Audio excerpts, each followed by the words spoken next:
কাটি দিয়ে যারা সিঁদুর দাও এতদিন, টিপ যারা ধারণ করো, অপরাধ নিও না, আগামীকাল থেকে আর ধারণ করবে না।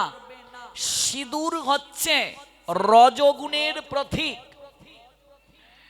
আদিগুরু শঙ্করাচার্য তার সৌন্দর্য লহরী নামক গ্রন্থে বলছেন, সিঁদুর হচ্ছে মা শক্তির স্বরূপ, দুর্গতি হারিণী, প্রতীক মঙ্গল রূপী সূর্য। ব্রহ্মাণ্ড পুরাণে উল্লেখ আছে মা দুর্গার শক্তি হচ্ছে সিঁদুর। সিঁদুরের রং লাল। দেখবেন শক্তি মন্দিরগুলোতে যখন ধ্বজা টাঙ্গানো হয় সাদা না লাল? লাল। লাল হচ্ছে শক্তির প্রতীক, লাল রং সাহসের প্রতীক, অধিকারের প্রতীক।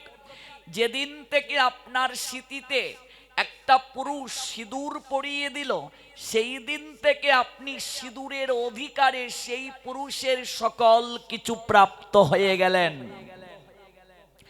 সেই সিঁদুর 5 জায়গায় ধারণ করতে হয় মায়েরা। কখনো কাঠি দিয়ে সিঁদুর দেবে না, কখনো দাঁড়িয়ে দাঁড়িয়ে সিঁদুর দেবে না, কখনো তিলক দাঁড়িয়ে দাঁড়িয়ে দিতে নাই। ড্রেসিং টেবিলের সামনে সিঁদুর দিয়ে দিলে দাঁড়িয়ে দাঁড়িয়ে, কাঠি দিয়ে তিলক দিয়ে দিলে অপরাধ করছো এতদিন। স্নান করার পর যখন সিঁদুর দেবে এমন একটা আসন পেতে বসতে হবে। আসনে বসে 5 জায়গায় সিঁদুর দেবে। 5টা অঙ্গুলির কি কি গুণ রয়েছে। কনিষ্ঠ অঙ্গুলি হচ্ছে বন্ধনের প্রতীক। এই জন্য ভ্রাতৃ দ্বিতীয়া তিথিতে ভগিনী ভাইয়ের কপালে কনিষ্ঠ অঙ্গুলি দ্বারা ফুটা দেয়। বিবাহের সময় বর কনেকে ওই আঙ্গুলি দেয়া হয়। মনে রাখবে, বৃদ্ধাঙ্গুলি জয়ের প্রতীক, বিজয়ের প্রতীক রূপ নিদর্শন জগৎকে প্রদর্শিত করে। আর মনে রাখবে মায়েরা, এই অঙ্গুলি দিয়ে কখনো সিঁদুর দেবে না, এই অঙ্গুলি দিয়ে তিলক দেবে না। এই অঙ্গুলি হচ্ছে ক্রোধের প্রতীক। এই জন্য দেখবে ঝগড়া হলে আমরা এই অঙ্গুলিটা সর্বদা কি করি? প্রদর্শিত করি। আর সিঁদুর কিংবা হরিনাম জপ করবে এই অঙ্গুলি দ্বারা, এই 2টা অঙ্গুলি দ্বারা, এই অঙ্গুলি দ্বারা সিঁদুর দেবে। দাঁড়িয়ে দাঁড়িয়ে দেবে না, একটা আসন নেবে, বসবে।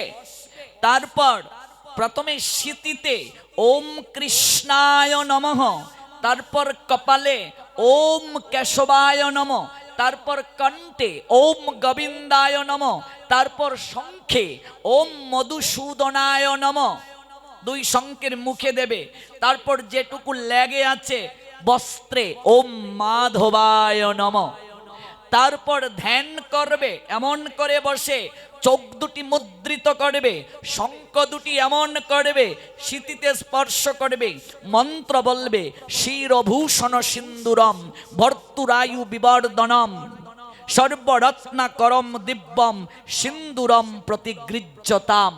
তারপর বিয়ের দেবতা প্রজাপতি ব্রহ্মার নিকটে স্বামীকে সুস্থ রাখার জন্য, দীর্ঘায়ু বৃদ্ধির জন্য সর্বদা আশীর্বাদ চাইবে।